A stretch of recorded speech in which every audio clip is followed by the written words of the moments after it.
नमस्कार दोस्तों, आपका नवोदय लर्निंग हब चैनल पर स्वागत है। जैसा कि आप सबको पता है कि जो 8th में स्टूडेंट पढ़ रहे हैं उनके लिए नवोदय के लिए फॉर्म ओपन हो रखे हैं। इसकी लास्ट डेट अब एक्सटेंड हो चुकी है, जो कि होगी 21/10/2025 यानी कि 21 अक्टूबर, यानी कि दिवाली के एक दिन बाद भी ये ओपन रहेगा। तो इसलिए जिन बच्चों ने जो 8th में पढ़ रहे हो और अभी तक फॉर्म नहीं भरा नवोदय के लिए, तो वो अप्लाई कर सकता है। अप्लाई कैसे करना है, अपने स्कूल से आप संपर्क कर सकते हो, स्कूल वाले आपका फॉर्म फिल कर देंगे। ठीक है, ये इम्पोर्टेंट था क्योंकि अभी भी इसकी डेट पड़ी हुई है। जो बच्चे 8th में पढ़ रहे हैं उनके लिए ये फॉर्म अभी ओपन है, वहाँ पे वो पेपर देंगे। ये टेस्ट होगा, वो होगा 7 फरवरी को टेस्ट होगा इसका। और आप अगर इस टेस्ट को पास कर जाओगे तो आपका नवोदय विद्यालय में, आपके डिस्ट्रिक्ट का जो भी नवोदय विद्यालय होगा, वो क्लास 9th में आपका एडमिशन होगा वहाँ पे। ठीक है, क्लास 9th में एडमिशन होगा। 2026-27 का जो सेशन चलेगा उसमें आपका एडमिशन हो जाएगा, यानी कि जो बच्चा 8th में पढ़ रहा है वो फॉर्म भर सकता है। इसकी बात आज करेंगे कि कैसे ये क्या सिस्टम है। जो लेटरल एंट्री होती है 8th की, जैसे कि आपको पता ही है, एक इसका पेपर होता है 5th क्लास में और एक होता है जी इसका 8th क्लास में। मेरे ख्याल से अब इन्होंने आगे +1 के लिए भी कर दिया है सिस्टम, जो 10th में पढ़ रहे हैं। ठीक है, उसकी बाद में बात करेंगे। जैसे कि इन्होंने यहाँ पे बता रखा है कि जो अब स्कूल चल रहे हैं जो नवोदय विद्यालय के, वो 653 है, ऑल इंडिया में चल रहे हैं। ये 27 स्टेट्स में ये इनके स्कूल चल रहे हैं और 8 यूनियन टेरिटरी में भी है। अकेला तमिलनाडु को छोड़कर इंडिया के सभी स्टेट में इनके जवाहर नवोदय विद्यालय हैं। मैंने अपने चैनल पे इससे रिलेटेड वीडियो डाल रखी है, क्या क्या फैसिलिटी मिलती है, क्योंकि मैं पंजाबी और हिंदी दोनों में ही ये चैनल चला रहा हूँ।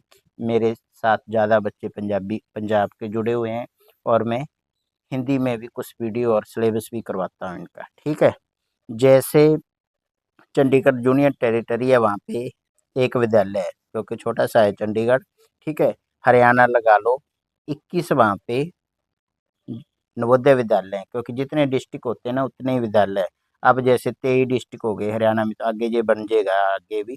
जैसे पंजाब में 23 डिस्ट्रिक्ट है ना, 22 तो पंजाब में ऑलरेडी चल रहे हैं नवोदय विद्यालय, और एक है ना जो वो अभी बन रहा है। जैसे यहाँ पे SC ST की पॉपुलेशन ज़्यादा होती है, वहाँ पे ये नवोदय विद्यालय एक बन रहा है, शायद मोहाली में बन रहा है ये। ऐसे जैसे राजस्थान में 33+2, यानी कि हर इंडिया के हर स्टेट में, तमिलनाडु को छोड़कर बाकी सारे स्टेट में जितने भी हर डिस्ट्रिक्ट में इनका एक विद्यालय जरूर होता है। ठीक है, आपका सिलेक्शन वहीं होगा जो आपका डिस्ट्रिक्ट है, उस डिस्ट्रिक्ट में जो विद्यालय होगा जवाहर नवोदय विद्यालय, उसमें आपका सिलेक्शन होगा। तो अब बात करें इस टेस्ट की, जो कि 8th क्लास के बच्चों की लेटरल एंट्री होती है, वो वहाँ पे 9th क्लास में पढ़ेंगे आगे जाके। तो जो टेस्ट होगा ना वो होगा 7 फरवरी, जैसे कि मैंने बता दिया, सैटरडे को 7 फरवरी 2026 में ये टेस्ट होने वाला है। इसकी फॉर्म भरने की अभी तारीख चल रही है, 21 अक्टूबर इसकी डेट है लास्ट। जिन्होंने नहीं भरा वो भर सकते हैं। तो इसके 2.5 घंटे का जो पेपर होगा। ठीक है, या तो आपके जो जवाहर नवोदय विद्यालय में डिस्ट्रिक्ट में आपका स्कूल है वहाँ पे होगा, या फिर वो सेंटर आपको बता देंगे भी, वो एडमिट कार्ड पे लिखा आ जाएगा आपके रोल नंबर पे। इसका जो मीडियम होगा पेपर का, वो इंग्लिश या हिंदी होगा। ठीक है, कई बच्चों को ये डाउट रहता है, जैसे पंजाब के बच्चे भी पंजाबी में भी होगा। भाई जो 5th क्लास वालों के लिए पेपर होता है वो तो पंजाबी लोकल लैंग्वेज में होता है, लेकिन ये है ना, इसका 2 ही लैंग्वेज रहेगी, इसकी इंग्लिश या हिंदी। वो आपने सेलेक्ट करनी है भी किस में आपने ये पेपर देना है। ठीक है, जो अब इसका जो सिलेबस रहा, ये सिलेबस है जैसे कि इंग्लिश, पहला सब्जेक्ट इंग्लिश के 15 क्वेश्चन आएंगे, 15 मार्क्स के होंगे। फिर हिंदी के भी 15 ही क्वेश्चन, 15 मार्क्स के, यानी कि इंग्लिश लैंग्वेज से 15 क्वेश्चन, हिंदी के भी 15 क्वेश्चन, सेम सेम इसका वो दे रखा है वेटेज। अब आ गया आगे मैथमेटिक्स। मैथ में क्या होगा, 35 क्वेश्चन आएंगे 35 मार्क्स के, और जनरल साइंस के भी 35 क्वेश्चन आएंगे 35 मार्क्स के। जाने कि सबसे ज़्यादा इन्होंने वेटेज दिया है, जो इम्पोर्टेंट है वो मैथ और साइंस है। मैथ्स की बात करें तो इसमें 35 और साइंस में 35, यानी कि 70। टोटल 100 में से 70 नंबर के इसी में से आ गया मैथ और साइंस में। काफ़ी इंपॉर्टेंट ये दोनों सब्जेक्ट हैं, मैथ और साइंस पे बहुत ही आपको ध्यान देना पड़ेगा। अगर आप इनमें वीक हो तो आपको आज ये टेस्ट नहीं निकलेगा, सीधी सी बात है भाई। जिसका मैथ स्ट्रांग होना चाहिए। आगे मैं बताऊंगा इसका सिलेबस क्या आएगा मैथ में भी, यानी कि 70% तो इन दो सब्जेक्टों से ही जे आएगा। हिंदी और इंग्लिश में 15-15 मार्क्स के क्वेश्चन आएंगे। 2.5 घंटे का जे पेपर होगा बिना ब्रेक के, ठीक है, सीधा ही। तो भाई ये आपका सिलेबस हो गया। आगे मैं आपको, अब इंग्लिश में क्या आएगा भाई, एक तो कॉम्प्रिहेंशन यानी कि अनसीन पैसेज आएगा, जो मतलब कि लेटेस्ट पैसेज वगैरह होते हैं, जो ऐसे नहीं है भी जो उसी बुक में से आ जाएगा। ये अनसीन का मतलब यही होता है कि जो पहले कहीं आपने जैसे बुक में ना हो, जैसे न्यू वाला होगा जो देखा ना हो, पैसे इस टाइप का एक पैसेज आएगा, ठीक है। फिर वर्ड एंड टेंसेस के क्वेश्चन आएंगे। स्ट्रक्चर, स्पेलिंग, स्पेलिंग से रिलेटेड आएगा। अभी इसके एम्ब्रेसमेंट के स्पेलिंग जैसे कौन से हैं जी इन चारों में से, ठीक है, वो स्पेलिंग आपको, वर्ड का स्पेलिंग के आएंगे वो ज़्यादा। रीअरेंज जंबल वर्ड, इसमें वर्ड अरेंज करने होते हैं, भी कौन सा वर्ड पहले आएगा, ठीक है, एक सेंटेंस दे रखा होगा उसमें उसको वो करना होगा। पैसिवेशन, ये पैसे एक्टिव पैसिव वाला हो गया। Use of degree of comparison, degree वाले हो गए, ठीक है क्वेश्चन, जैसे गुड बेटर बेस्ट, ये इसकी डिग्री कैसे यूज होती है क्या होती है वो। मॉडल ऑक्सिलरी वाले हो गए, जैसे कैन, कुड, सेल, शुड, ये वाले, मे, माइट, ठीक है। अब यूज ऑफ प्रेपोजिशन, इसमें प्रेपोजिशन में जैसे इन हो गई, ऑफ होगा, एट कहाँ पे लगेगा, ये वाली प्रेपोजिशन होती हैं, जो अंडर हो गया, ठीक है, वो वाले। टेंस फॉर्म, टेंस की जो फॉर्म होती है जैसे प्रेजेंट, पास्ट, फ्यूचर, उनके आगे फॉर्म होगी, प्रेजेंट कंटिन्यू, जैसे इस टाइप के क्वेश्चन। और लास्ट में आ गया रिपोर्टेड स्पीच, ठीक है। इससे देख के इसको घबराना नहीं है, ये मल्टीपल चॉइस क्वेश्चन होंगे, ठीक है। 4 में से आपने एक टिक करना है, कोई लिखना नहीं है वहाँ पे, बस गोले ही भरने हैं। तो आपको ये आसानी से हो जाएगा। जो पढ़ने वाला बच्चा है ना, वो इस टेस्ट को आसानी से वैसे निकाल देता है।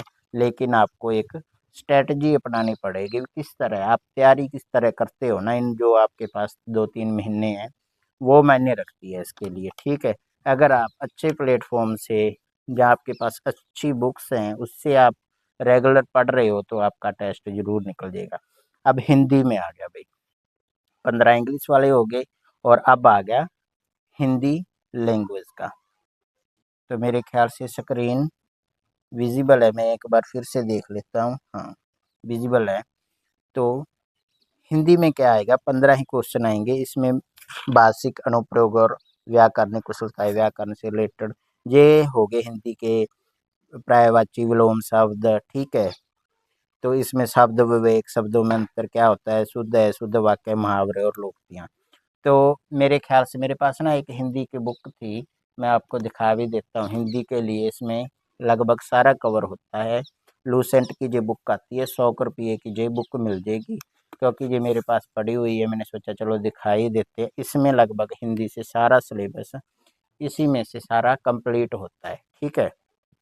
मेरे ख्याल से जो बच्चा इसमें से सिलेक्टेड सिलेबस के अकॉर्डिंग इसमें से पढ़ लेगा ना, सारी बुक नहीं पढ़नी, जो जो इसमें सिलेबस दे रखा है वही इसमें पढ़ना है आपने। जैसे मैं आपको दिखा देता हूँ, इसका वैसे MRP 150 है, 100 के आसपास ये मिल जाएगी, ये बुक है। तो मैंने कई तो हाईलाइट कर दिया था इस सिलेबस के अकॉर्डिंग, जैसे भाषा वाला रहा, वर्तनी, शब्द और पद, ये वाले सारे इसमें भिन्नार्थ शब्द, ठीक है, मुहावरे और लोकोक्तियाँ। मतलब इससे ना, इससे बार कुछ नहीं है भाई, जो ये बच्चा ये चीज़ पढ़ लेगा ना, इस हिंदी का सारा उसका 100% कवर होगा। बहुत अच्छे मार्क्स आएंगे जो ये बुक फॉलो कर लेगा मेरे हिसाब से, ठीक है। तो हिंदी का भाई ये हो गया। इसमें भी एक अपठित बोधात्मक प्रश्न, मतलब कि इसमें भी एक पैरा आएगा, अनसीन पैरा बोलते हैं इसको, इसमें से भी वो पैरा आपका आएगा। तो अब चलते हैं आगे। जो इम्पोर्टेंट है, सबसे इम्पोर्टेंट है इसमें साइंस और मैथ। तो ये इम्पोर्टेंट है, जिसको ये नहीं आता वो समझ लो उसका टेस्ट क्लियर नहीं होता, सीधी बात है भाई। 35 नंबर का है ये साइंस। साइंस में क्या क्या है इन्होंने दे रखा है, ये इंग्लिश में ये दे रखा है, लेकिन जिन्होंने हिंदी सेलेक्ट की है उनका सिलेबस हिंदी में होगा। जो आपकी हिंदी में जो आपकी क्लासों में जो साइंस लगती है वही आएगी। जैसे इन्होंने क्रॉप प्रोडक्शन एंड मैनेजमेंट, फसलों के बारे में दे रखा है, फसलों का प्रबंधन वगैरह वो चीज़ आ जाती है इसमें। मिट्टी से रिलेटेड, खाद से रिलेटेड, सिंचाई से रिलेटेड क्वेश्चन आएंगे। फूड होता है वो कैसे वो होते हैं, बीज, ये वाले इस तरह का ये पहला चैप्टर ये रहा, इसमें से आएंगे। हिंदी हिंदी वाले हिंदी में पढ़ेंगे और इंग्लिश वाले हिंदी इंग्लिश में करेंगे, ठीक है। माइक्रो ऑर्गेनिज्म फ्रेंड्स और ये वाले आएंगे जिसमें वो नाइट्रोजन, ये छोटे मोटे ये होते हैं ना ऑर्गेनाइजेशन होते हैं जो, उससे रिलेटेड होगा। फिर कोयल, फिर ये वाला सिलेबस साइंस का थोड़ा सा ज़्यादा सिलेबस है, क्योंकि इससे 35 मार्क्स का भी आएगा, इसलिए ये इम्पोर्टेंट है भाई। फोर्स एंड प्रेशर ये भाई फिजिक्स का आ गया, जैसे बल और ठीक है दबाव वाला हो गया। जैसे आसान है, घबराना नहीं है। सिलेबस को देख के आपको तो मल्टी चॉइस क्वेश्चन आएंगे, 4 में से एक सेलेक्ट करना है। 4 आंसर तो दे ही रखे होंगे, इसमें एक सेलेक्ट करना है आपको। बस सिलेबस का बेस के ये सारा सिलेबस एक बार आपकी नज़र पड़ गई, आपके अच्छे मार्क्स आ जाएंगे, ठीक है। ये साइंस का हो गया।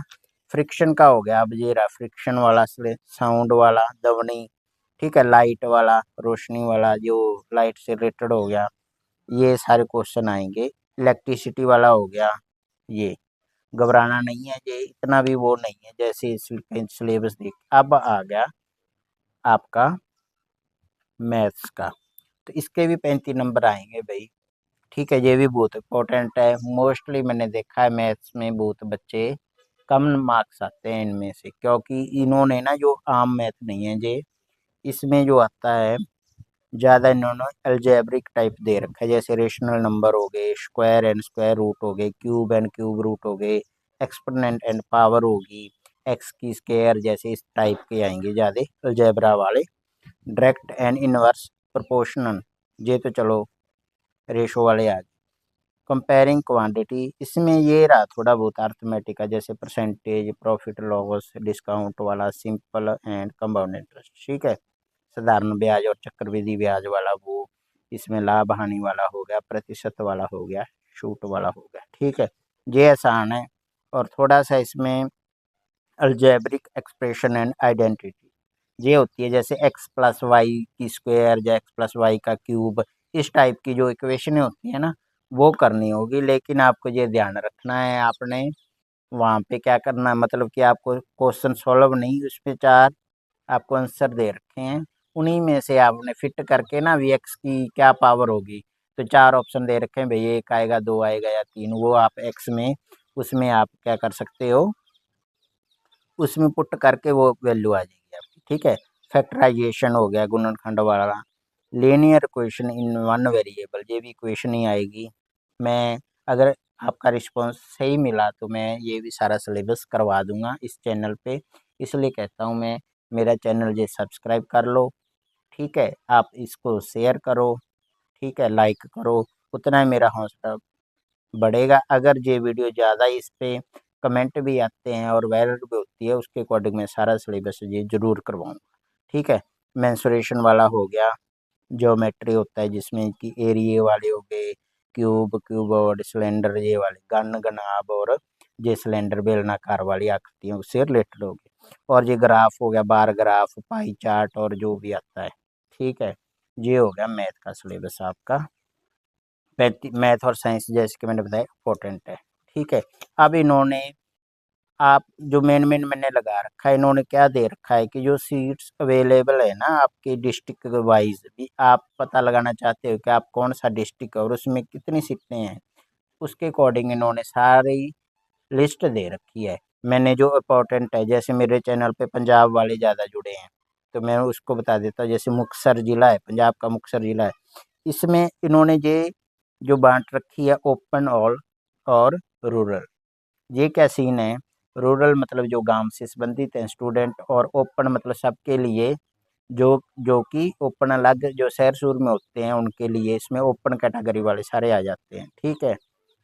गाँवों वाले के लिए अलग से वो रिजर्व होते हैं। अब जैसे मुक्तसर ज़िले में 6 सीट दे रखी हैं अनरिजर्व, ओपन ही है, टोटल भी 6 सीट ही हैं, ठीक है।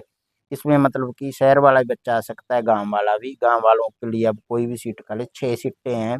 ये इतनी कम सीटें कैसे होती हैं? क्योंकि ज़्यादा जो टोटल बैच बनता है वो 5th क्लास में स्टूडेंट जाते हैं, 6th क्लास से चलता है।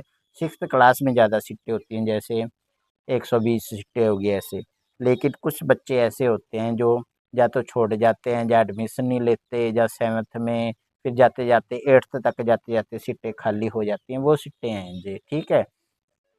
तो अब पंजाब में बठिंडा की बात करें तो वहाँ पे 2 सीटें हैं, 2 ये रही आपकी रूरल की अनरिजर्व और 1 एसटी के लिए जो, और ये 3 सीटें हो गई टोटल। इस तरह से आपने अगर आपकी ये आप प्रोस्पेक्ट डाउनलोड भी कर सकते हो, और अगर आपने पता करना हो कि आपके डिस्ट्रिक्ट में कितनी सीटें खाली हैं तो वो आप कमेंट कर देना, वहाँ मैं रिप्लाई भी कर दूँगा, ठीक है। पंजाब के जैसे लुधियाना में ये देखो भाई टोटल 22 सीटें हैं, देखो भाई कितनी ज़्यादा सीटें हैं 22, ठीक है। इन्होंने बाँट रखी है जो रूरल के एससी के लिए 15 सीटें, अब देख लो भाई कितनी ज़्यादा सीटें हैं। स्पेशल एससी जो गाँव में पढ़ रहे हैं ना उनके लिए 15 सीटें दे रखी हैं भाई, देख लो अब टोटल 22। ऐसे कई जगह पे बहुत ज़्यादा सीटें मिलती हैं, ठीक है। वीडियो ज़्यादा लंबी होगी मेरे ख्याल से, पर इसका जो मेन मेरा मकसद था कि इसकी डेट एक्सटेंड हो चुकी है। जो बच्चा 8th में पढ़ रहा हो और जिसने नवोदय का पेपर देना हो वो 21 अक्टूबर तक, 21 अक्टूबर से पहले-पहले वो अप्लाई कर दो।